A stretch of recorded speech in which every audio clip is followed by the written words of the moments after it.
Welcome on into the Wolverine.com podcast. Clayton Safey alongside Anthony Broom here on Thursday, July 31. If you're watching on YouTube, make sure to give us a like on this video if you're excited that fall camp is here. The season is only 30 days away. And with that, head to the Wolverine.com, get all of our written content over there. You can use the promo code UM1 right now. That will get you 2 months of access behind the paywall on the message board for just $1. So 50 cents a month over the next two. A great, great deal right there. All right, before we get into it a little bit more, we got to talk about our sponsors, Homefield. They are a premium collegiate apparel brand based in Indianapolis. Anthony, I know, is a huge fan for a long time. I got into it, a year or two ago, and now I have a ton of Homefield. Love wearing it around as well. But they have their Can't Miss Kickoff 2025 campaign kicking off this month. You can gear up for football season with them. Get all the Michigan gear you can handle. And Anthony, how many drawers now do you have of Homefield?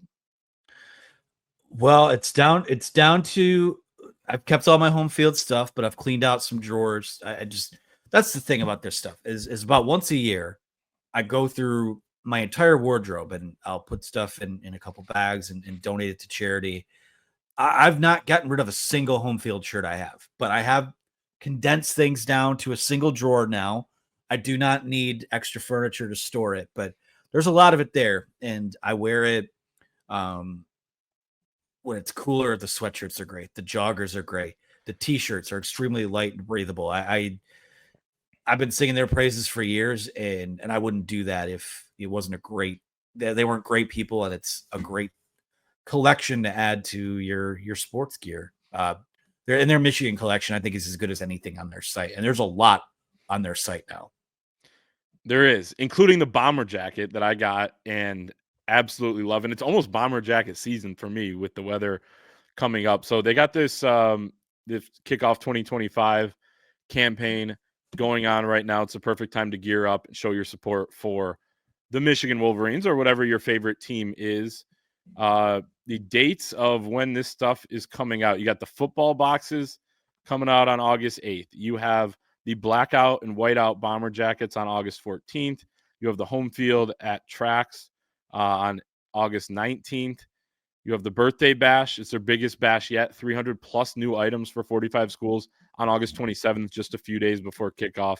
The Puff Inc. Truckers, those hats will be August 28th. And the Tri-Swipe crew necks, classic looking, it will be August 29th, the day before Michigan season. But you're going to want to gear up right now. Go to homefieldapparel.com and get some Michigan gear. Get some gear of another team that you find cool as well. Again, homefieldapparel.com. They are the exclusive apparel partner of the Wolverine podcast. Anthony, we have a real live football game tonight, July 31st, the Hall of Fame game. Michigan had their first practice yesterday, Wednesday, July 30th. Let's go. It's here.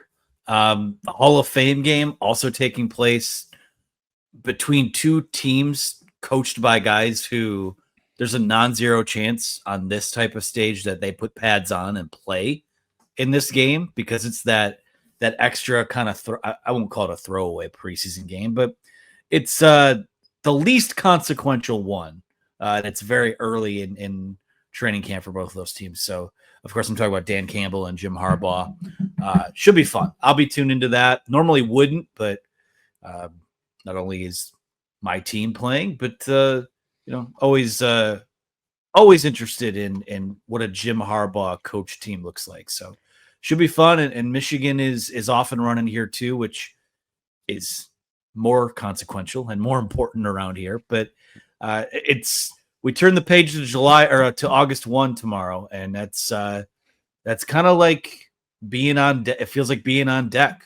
Like it's month of August gonna fly by, and we'll be at that first Saturday and of the season before no time. I describe like preseason football. Yeah, you don't want to go out of your way too much to watch it, because it's really not. It doesn't matter that much, but the excitement for it almost outweighs the excitement you feel while watching a preseason game.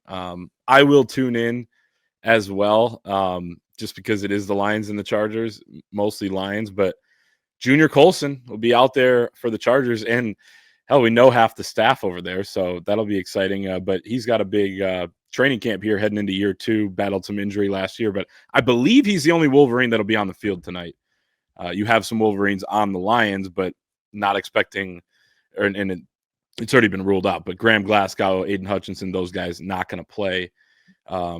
Maybe another Wolverine I'm forgetting about on the Chargers, but I think it's just Junior Colson who will get a role.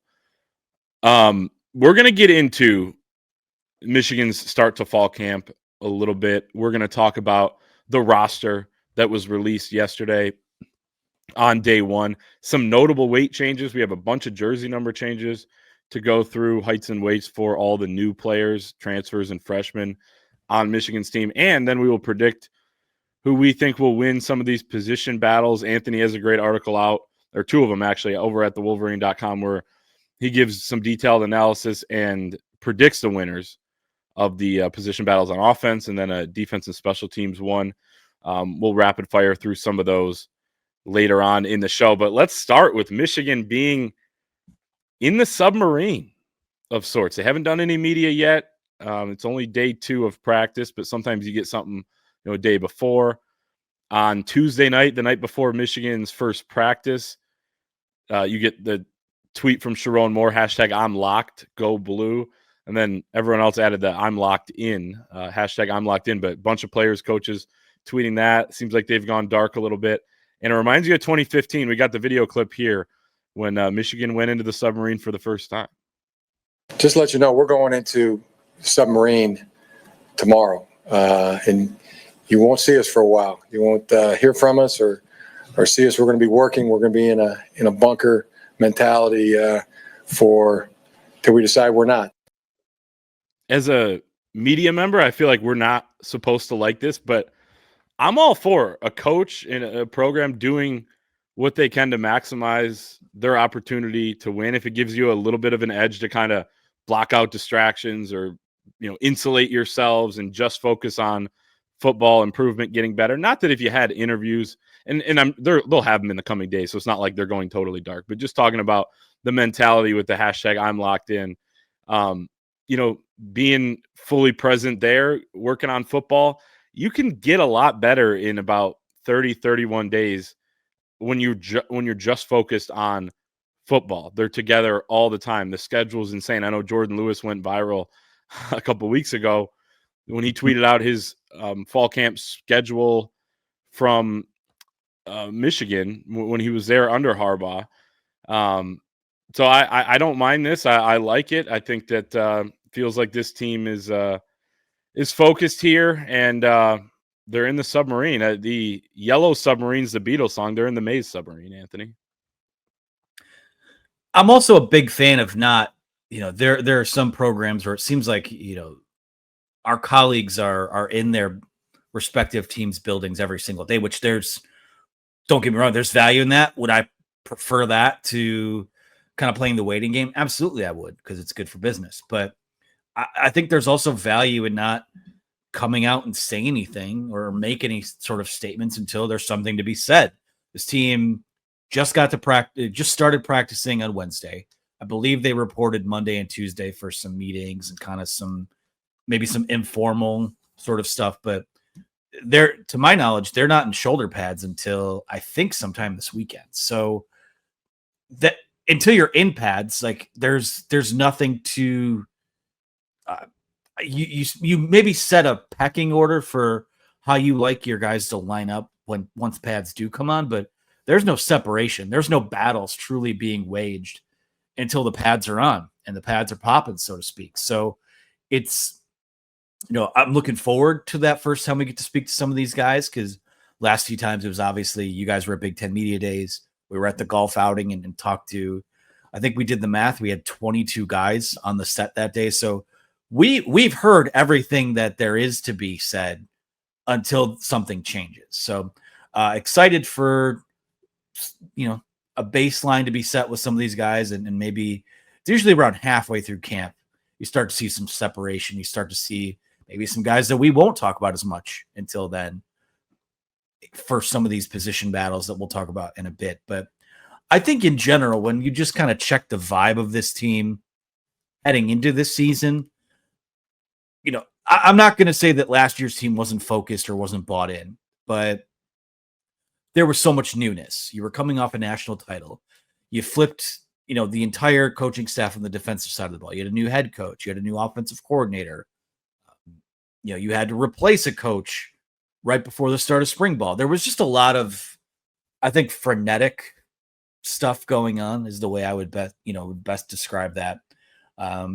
Now, outside of really, if you know, you made the change to Chip Lindsey, who has a track record, but outside of a few, you know, front office, so to speak, type of moves, there's continuity here. And last year's team didn't ever lack fight or motivation, but I think something that is a little different this time around is that there's alignment. And I think that the way that they ended last season, you sort of have this proof of concept too, that the way that they were doing things, there was gold to be mined at the end of some of the rough stuff that they went through. And they got better this offseason. They got better on offense. How much better, we'll find out. But you revamped your offense. You have, you know, an exciting quarterback room, which is the antithesis of what last year's was. On defense, you have guys that are stepping into bigger roles, and you added guys in the portal that'll be a factor here. It just feels like all boats are sailing the same direction. And there's physically, these guys changed their bodies this offseason. It seemed like there was much more of an emphasis, and Sherrone Moore had said this at the end of the year.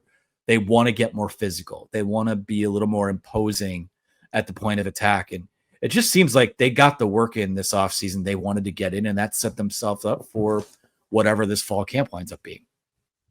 And I remember saying it last year at the time, but the Fresno State and Texas portion of last season, it kind of felt like that was a team that was maybe halfway or 2/3 of the way through fall camp and not already in the season. They didn't have a starting quarterback until a few days before the first game. It just felt a little bit behind. So I think maybe trying to accelerate that a little bit. And to your point, not in pads yet. So as you mentioned, there's not a ton to talk about anyway. Right now, setting the foundation for what the rest of the camp is going to be like. You're trying to be crisp and work on fundamentals without the pads. You can do a lot of that stuff, but until it's not really football until you're in the pads, that'll come in the coming days. And as you said, track who you hear about, track who you don't hear about as much. Maybe a guy's banged up, maybe a guy is getting passed up. So there's still a lot you can kind of glean once you get into camp. But right now, looks like so far they're in the submarine, and they'll surface. They'll come up for air whenever they decide to, as Jim Harbaugh said back in 2015, and as Sherrone Moore has the license to control here in 2025. As you mentioned, and I did as well, the new roster is out, released yesterday afternoon. And I guess we'll start with some of the jersey number changes, quite a few of them, more than I can ever remember from past seasons. I guess let's start with this one. Donovan McCulley, I know he had kind of teased it a little bit in the spring, posting on his Instagram story, a picture of him in the iconic, legendary number 1 jersey. And then we asked Ron Bellamy about that at a satellite camp back in June. He said he's not sure yet if he's going to get it. And sure enough, McCulley has moved from number 13 to number 1. Now, he wore number 1 multiple years at Indiana. Once he became a wide receiver there, transitioning from quarterback, he wore 0 as a quarterback and then 1 in Indiana. So my guess, Anthony, is how this went is he gets here. Hey, I want the number 1. Well, hey, you got to understand there's a history here with that. It goes back to Anthony Carter in the 70s. And they say, okay, you got to earn it. And by all accounts, he had a really good spring, has had a great offseason, has become a leader and a go-to target in that wide receiver room. And it seems like they're telling him, hey, you're the guy. And I think it adds a little extra pressure on a guy like Donovan McCulley. But I think that's a good thing. They need an alpha in that room. 2 years ago when Roman Wilson took it, the number 1, when he switched from 14, he said he wanted that pressure. He said it would help make him better and more reliable. And so I think it can be a positive for a guy like Donovan McCulley. There are always a few exceptions to this rule, but typically Michigan's pretty guarded about who gets the number 1, who gets the number 2. Like, those are iconic jersey numbers at the University of Michigan. And again, like I said, there have been exceptions to that over the years. I think it's notable given that, he's been talked about all off season as sort of the de facto number one. But that's something he's come in and earned too. He's been a guy that not only has brought a different archetype to the table in terms of being a jump ball guy down that gives you a bigger target, on some of these deep shots down the field. That's something they've been pretty open about. Like, they felt like they haven't had that in their offense since Nico Collins. Now, does that mean he's going to be Nico Collins? No, it doesn't necessarily predict that that's the case. But typically, when guys have to change their number to number one, there's something that they have to do to earn that. And Ron Bellamy, being an alum of the program, an alum of the university, wide receiver in this program, is kind of a steward of that. And if he passed that benchmark at his eyes, I do think that Donovan McCulley will be this team's top receiver. I've liked what we've heard about him both publicly and behind the scenes. Speaking of the roster and weight changes, he's added, I think, 10 to 15 pounds to his frame. So he's a little bulkier now. That's, you have a guy who's 6'5", around 215 at this point. I'd feel like he's going to add something to this offense that they haven't had. And I just feel like he's coming and kind of not only been the most productive guy in his career, mind you, that most of that was 2 years ago, but he has taken ownership of the room based on everything that we've been told. And I don't think it means he's going to be Braylon Edwards or even be what Roman Wilson was, but I think he's your number one, and now he has the jersey to match that. Amorion Walker wore it last year. What a weird deal. He came in this spring. Amorion Walker was still on the team without a jersey number on the spring roster, and then ends up transferring. I believe he's at Middle Tennessee State. But he switched from 4 to 1 when he went from offense to defense. And then he just kept number one the last couple seasons when he went back to wide receiver from defense. So I didn't really count that as being the number one as a Michigan wide receiver or switching to it. Roman Wilson did. Andrell Anthony came in-state kid. I'm sure he was a fan of Braylon Edwards growing up. Comes into the program, wears number one. Can you name the guy before Andrell Anthony? So that was 21 to 2022. The prior number one from the Michigan wide receiver spot before Andrell. I remember this because I did a graphic design project on it when I was in college. It was Devin Funchess, wasn't it? It was not. There's one in between, and it is Kakoa Crawford. It's the one that everyone forgets about, and probably the most questionable call there to give him that jersey number. Devin Funchess switched to it in 2014 when he became a wide receiver and transitioned from tight end. Before that, a long lull of 10 years.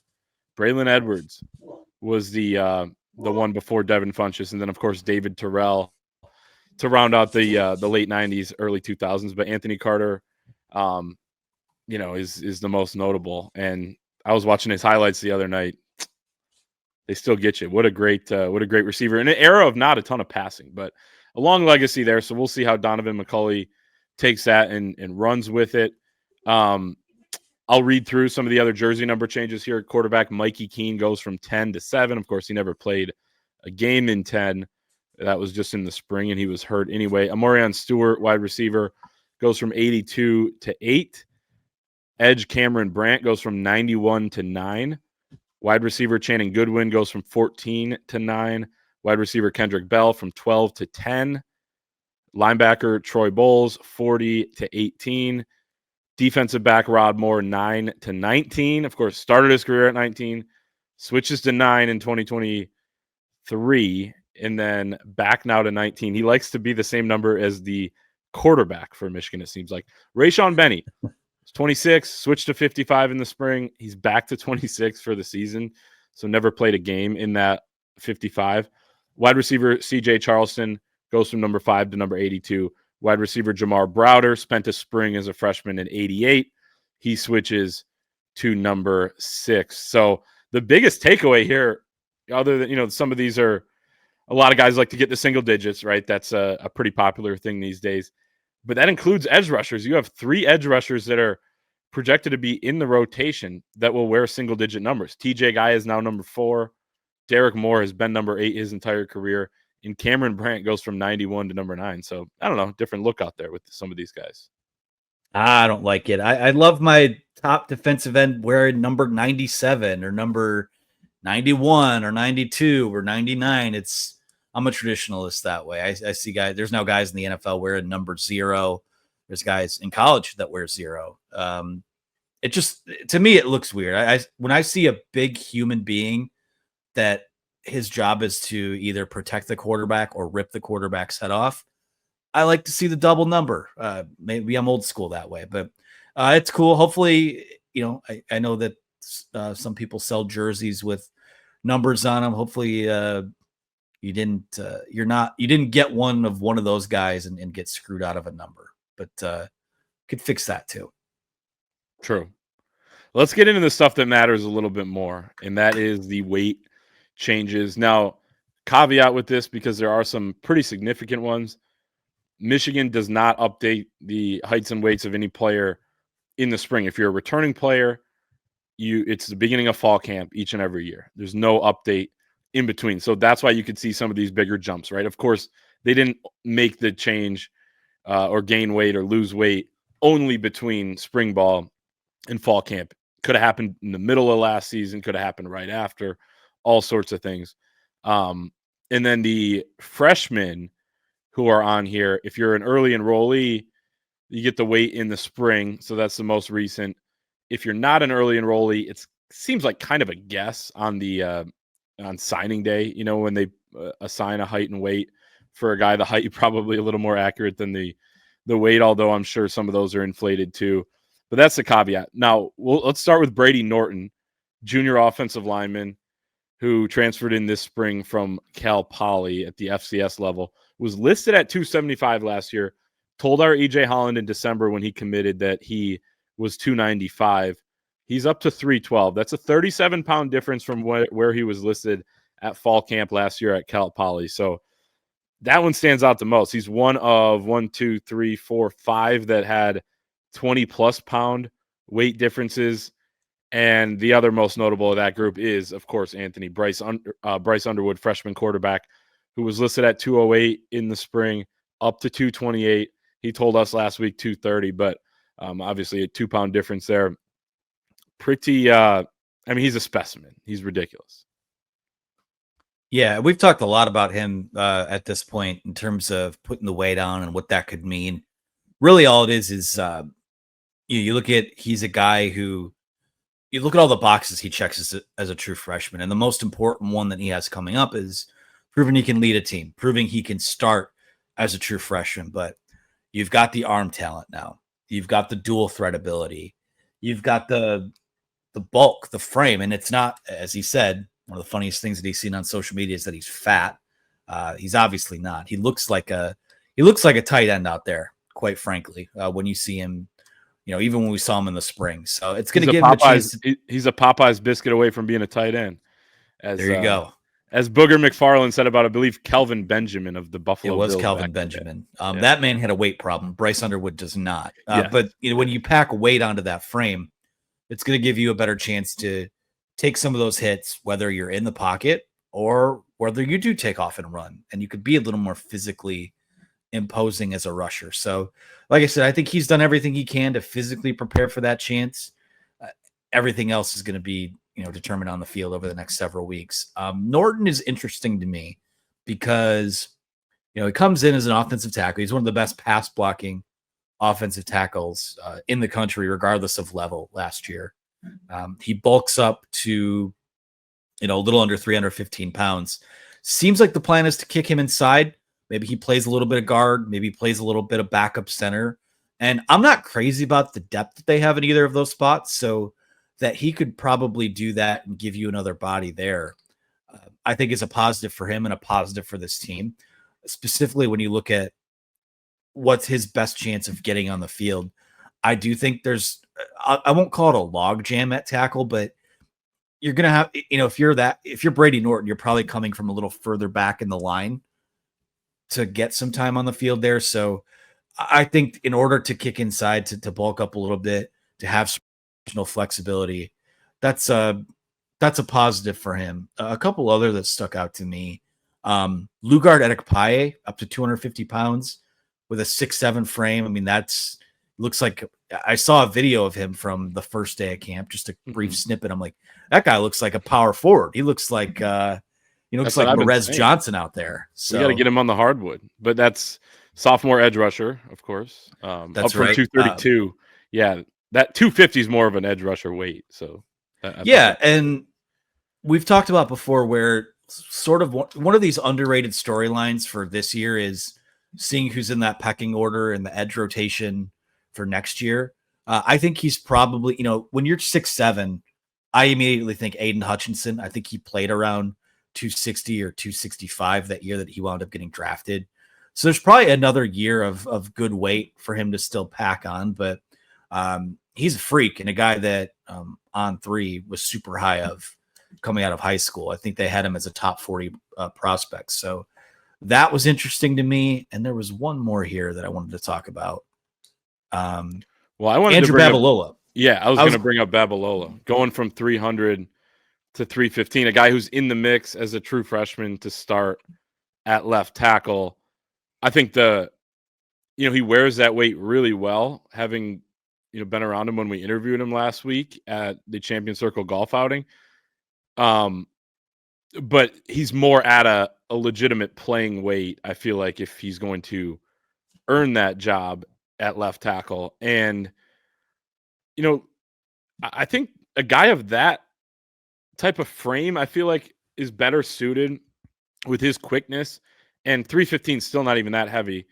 Some of these guys like Caden Proctor, who started as a true freshman at Alabama against Michigan a couple of years ago, was like 365 as a freshman and allowed some of the most pressures in the country. I feel like a guy a little more slender early in his career can use that quickness. Whereas if you're just a big body that, is kind of overwhelmed by some of these college bodies coming at you and you can't move as well, you don't fare as well. Mason Cole fared pretty well as a true freshman. And he was a smaller guy that ended up, his true position ended up being a center. So I think 315 is a good weight for a freshman to be at. He'll probably add throughout his career, but he's got the legit, you can't, that's not a concern anymore, I think.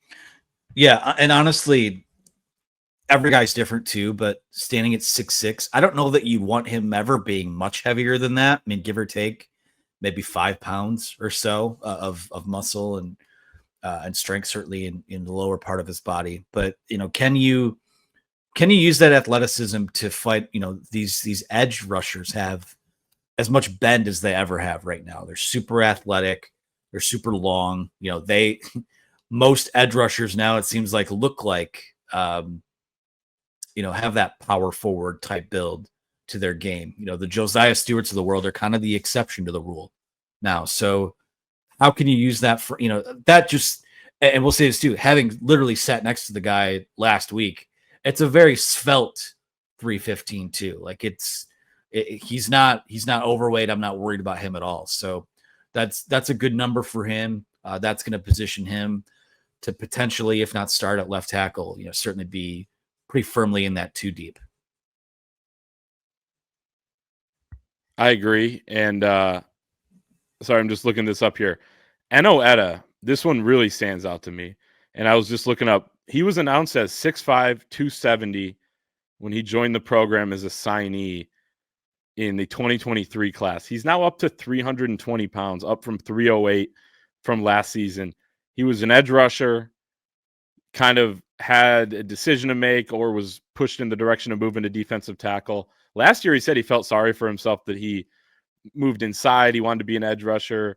He had to gain a bunch of weight. He didn't really like it. Now he's completely embraced it. He feels like this is who he is now. And he's up to 320, Anthony. That's 50 pounds. And that's that's a lot. I was looking at his recruiting profile on On3 in Rivals. He was listed as 220 as a recruit in the 2023 class.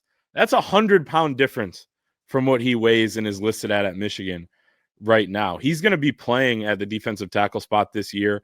And as you notice, when you go down this roster and over on mgoblue.com, the official Michigan site, if you filter by position, a lot of those D linemen that are going to be playing on the interior are over 300 pounds. Rayshon Benny is now over that mark. You have all 6 that are going to be in the rotation that are over 300.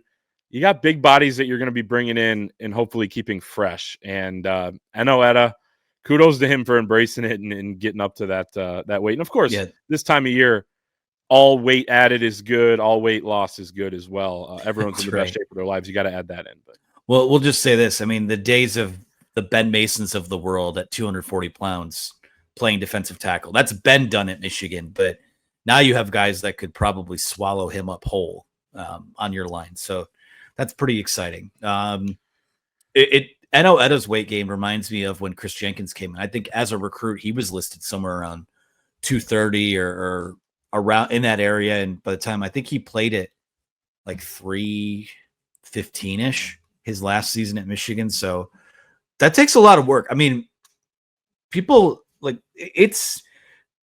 I'm speaking from experience here. It's extremely easy to put on weight, but to put on like 80 pounds of good weight and lean muscle that requires a ton of discipline. That requires, very strict diet. Requires you hitting your marks in the weight room. Those guys, I have a lot of respect for guys who are able to do that. So that it signals that you're kind of bought in and you're willing to put in the work. Couple more that stand out, at least to me, and you add some in. Wide receiver Kendrick Bell up from 191 to 205. That's a 14-pound difference. Freshman linebacker Nathaniel Owusu Boateng up from 203 to 217 from his first spring at Michigan until now. Shannon Goodwin, sophomore wide receiver, up from 185 to 197. Mason Curtis up 11 pounds from 200 to 211, not 2,000.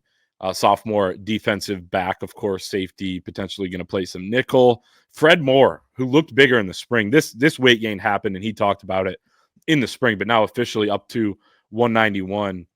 His neck looks bigger.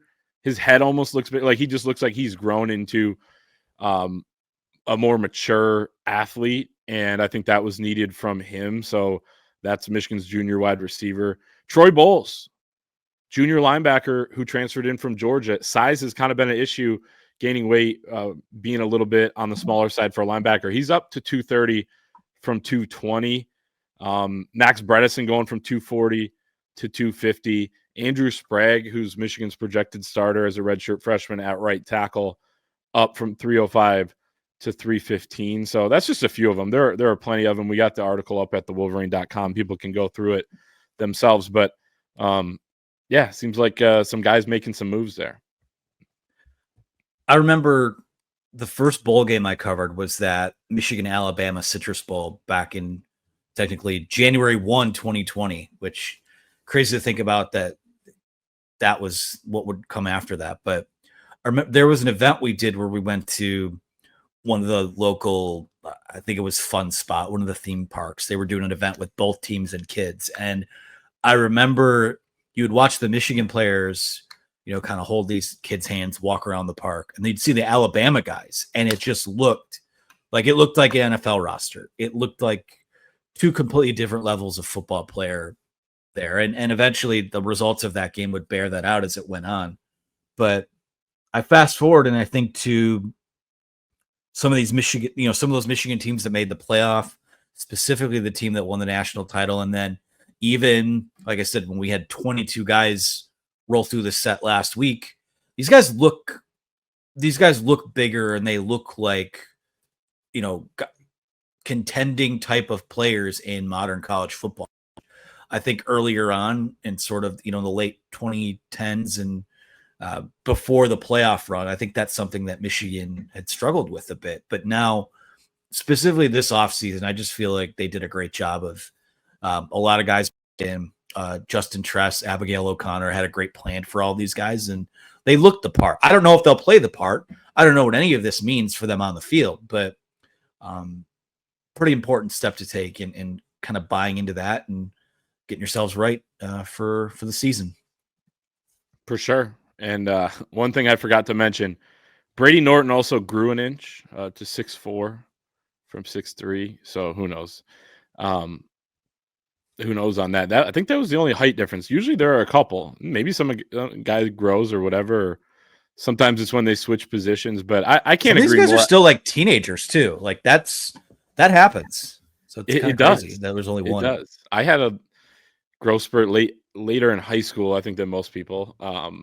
Not exactly college, but like you said, some of these guys are damn near high school age, especially some of the freshmen and sophomores.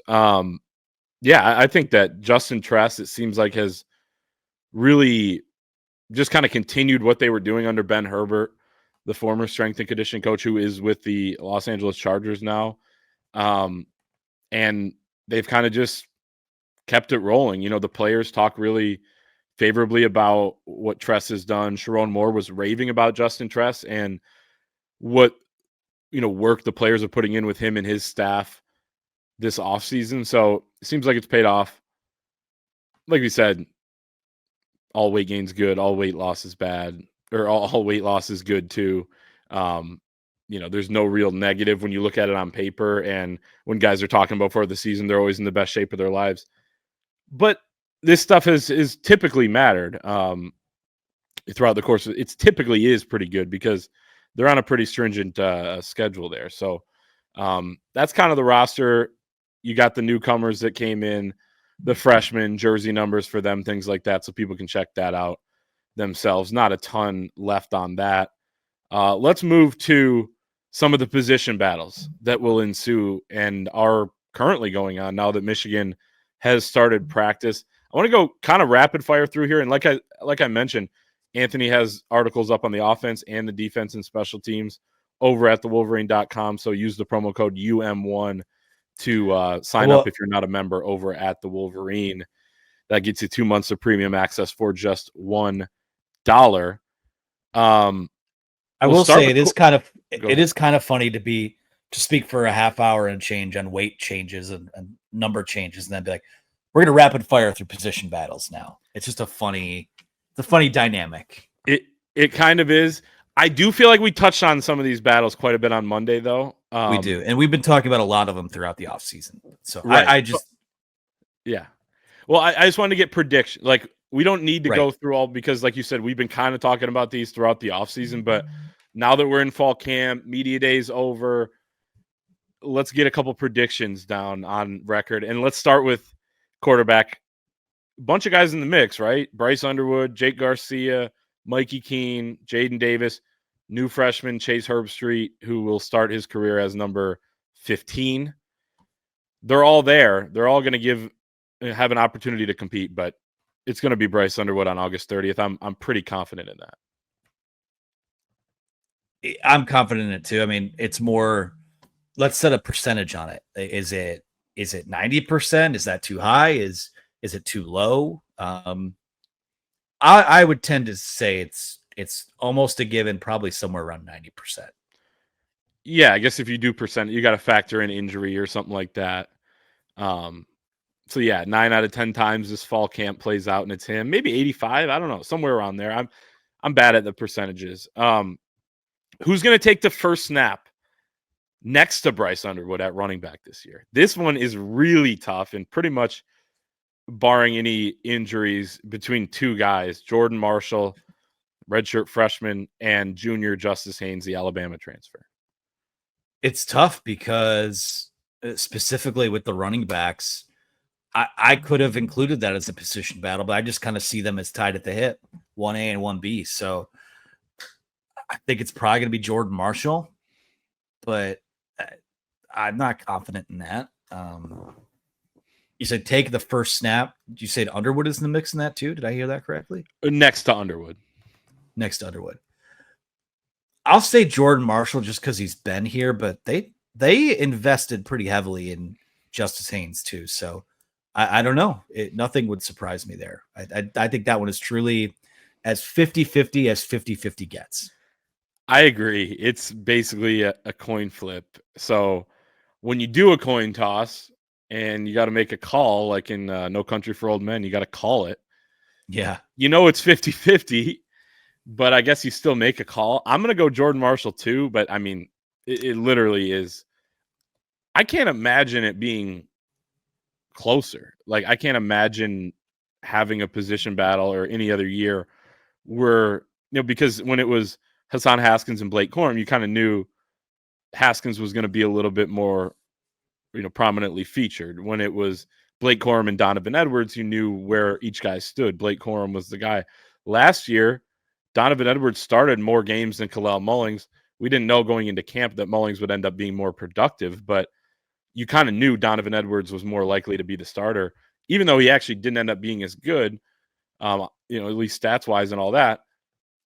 This year, I have no clue who's going to be that guy, or who's going to have the better stats, or who's going to play more snaps and get more carries or get more receiving touches, all that stuff. What about the starting wide receivers? I think McCulley is pretty much a lock as long as he's, healthy. I think that Frederick Moore probably has a leg up too. He's generated some of the most buzz this offseason. If you have a third wide receiver out there, probably Samaj Morgan at the slot, but he's going to get pushed too. I think Anthony Simpson coming in from UMass is somebody who's going to push him there. Channing Goodwin can play the slot. He can play multiple spots on this in this wide receiving core. So there's some jockeying for position that's going to go on there. Andrew Marsh is a guy who I think has the ability to play early. He put on some weight too, and I think developed a bit of chemistry with Bryce Underwood during the spring. So I wouldn't be surprised if that's, how Peyton O'Leary was kind of Davis Warren's guy, and they connected on some big plays last year. Like, wouldn't be surprised to see Marsh and Underwood connect on some this year. I think the top three makes sense. That's how I would put it out. When I did the offensive position battles the other day, I sort of honed in on more on like wide receivers 4 and 5, because there are those guys there. I mean, like you said, Simpson's in the mix. We just talked about Peyton O'Leary. Kendrick Bell is a guy that we know, at least internally, like they still think very highly of him, and he's a bigger guy who could earn a role on the outside. Stewart, like you said, Jamar Browder had a nice spring. Jacob Washington's coming in. I think at the end of the day, wide receiver 1 through 5, it probably goes McCulley, Fred Moore, Samaj Morgan, Andrew Marsh, Kendrick Bell. That's how I'd handicap it right now. Over Channing Goodwin. I feel like he could be in that mix too, but he could be. There's a lot of guys. They don't have a lot of proven guys there outside of McCulley, and you could even argue that McCulley really just had the 1 year 2 years ago, but they have a lot more options here than people might think. Left tackle. I know we talked about this a decent amount on Monday. I got junior Evan Link winning the job, but I think it's going to be one of those Michigan method positions where he starts in the opener, and maybe this even goes for a few games, and the freshman Andrew Babalola also rotates in. That's my prediction as of right now. I'm completely projecting that, but Blake Frazier, sophomore who redshirted last season, also in the mix, son of Steve Frazier, former Michigan center, national champion out of Texas. Your thoughts on the left tackle job? This is the one where I differ a bit. I think it's going to be Babalola. I think a lot of the language, a lot of the sort of breadcrumbs that have come out since the end of spring ball have signified that I think that they're going to give this kid every chance to win the job. And it might ultimately become like, what's the upward trajectory between the two guys we have? Evan Link was okay in the bowl game. I didn't think his feet were quick enough at right tackle. So I certainly have major questions about protecting the quarterback's blind side. And that's, there are obviously a lot of improvements that can be made throughout the course of an offseason. But I just feel like Andrew Babalola, they're going to give him a chance to grow alongside, grow as Bryce Underwood's protector for the next, 3 to 4 years, however long they're here. And I think that starts. Maybe he's not the guy when camp opens, but I think by the time camp ends, he's going to be the guy. Okay. Yeah. And I have I share that sentiment. I just think it might be in a backup role to start, and maybe he earns a job. Yeah. Right. And guard. This could be outside of the running backs. This might be the other one that's a coin flip too. Like it could go, there are very realistic scenarios in play where it goes in either direction. or it's a 3-sided die because I think Frazier. I mean, Frazier is He's a a bit of guy a dark horse here, right? What's that? He's a bit of a dark horse here, right? Yes, absolutely, because he was hurt last season, so you didn't really know where he stood based on when they were talking about these other guys. Whereas Andrew Sprague, his classmate at the other side at right tackle, and who knows, one of these tackles could compete at right tackle as well. You know, you got a little more practice time or a lot more practice time. He got the opportunity to impress. So now that Blake Frazier is healthy, he's going to have an opportunity. You have the right tackle job. You have competition all over. We're going to just go through ones that are a little more close to that 50-50, as we mentioned. I want to bring up right guard. Sorry, go ahead. I want to bring up one number real quick, Yeah. just to support my hypothesis on Andrew Babalola versus Evan Link. Evan Link's pass protection grade last year on PFF was 38.0. That's in the deep red. That's pretty bad. And when you talk about an offense that's going to be, I won't say pass happy, but far less pass averse than last year's was. Unless there's a big improvement there, I'm rolling with the young guy. That's fair. What about right guard? Before we move to defense, you have Nathan Afobe, who by all accounts took the first team snaps in the spring, has been waiting his time as a junior this year, waiting his time the last couple seasons. You also have Lawrence Hattar, a guy who transferred in this summer from Ferris State, was an All-American at the Division II level. You have Brady Norton, who we'll see what side of the line he plays at guard, or if he takes more of his snaps at center, but he's certainly a guy who could factor in. Jake Guarnera, redshirt freshman who made the travel rosters last season, was somewhat in the mix there. And on special teams, you could see him in the mix. And then Sharon Moore said last week, Avery Gatch ain't out the mix, or Gack. Is that how you say it? I feel like I go back and forth. I go back and forth too. But he said he's not out the mix. So that's like 5 players at that position. I think it's probably more of a 2-3, 4 guys in the mix there. But I'm going to go with Nathan Afobe just because he took those reps in the spring. It feels like he's going to have the chance here to fend off some of those guys who are moving over to guard or coming into the program. Yeah, I have Afobe too for a lot of the same reasons. I do think that Hattar is a legitimate, like they're going to treat that, his candidacy very seriously, given that he was a D2 All-American, a guy that had some really good stuff on film last year, albeit at a much lower level. But yeah, I think it's Afobe as well. I feel like once they put the pads on, they're going to know probably pretty early whether or not Hattar is going to translate up. That'd be interesting. It'd be really interesting to be there and to hear what they're saying in those coaches meetings after practice when they're breaking down the film, because it's just a different type of sport almost at the D1 level. But D2 guys can translate up sometimes, so he might be one of those guys that could do it. Nose tackle is an interesting one. Rayshawn Benny at the traditional defensive tackle spot, but you have the other D tackle spot that is pretty open. I would say guys in the mix, Trey Williams. I would say Trey Pierce is in the mix, maybe Damon Payne. They can, most of them can play both of those 2 interior spots, and really there are 3 spots when they go to their base defense. But when they're the 2-down lineman look, I think you're going to see Benny start every game. And I'm going to go with big number 0. When we talked about the single-digit numbers earlier on some of these big bodies. Big number 0, Trey Williams, the 6th-year senior who transferred in from Clemson. I have Trey Williams as well. For all the reasons, and just a guy who has said, is on the record of being like, this feels like the first offseason where he can kind of take the baton from what he did before and use it as momentum into the next year. So yeah. And you hope he stays that way. That's the question with both him and, to a lesser extent, Damon Payne as well. But we assume the transfers are going to be right there at the top, but we talked about Enoeta earlier. I think he has a chance.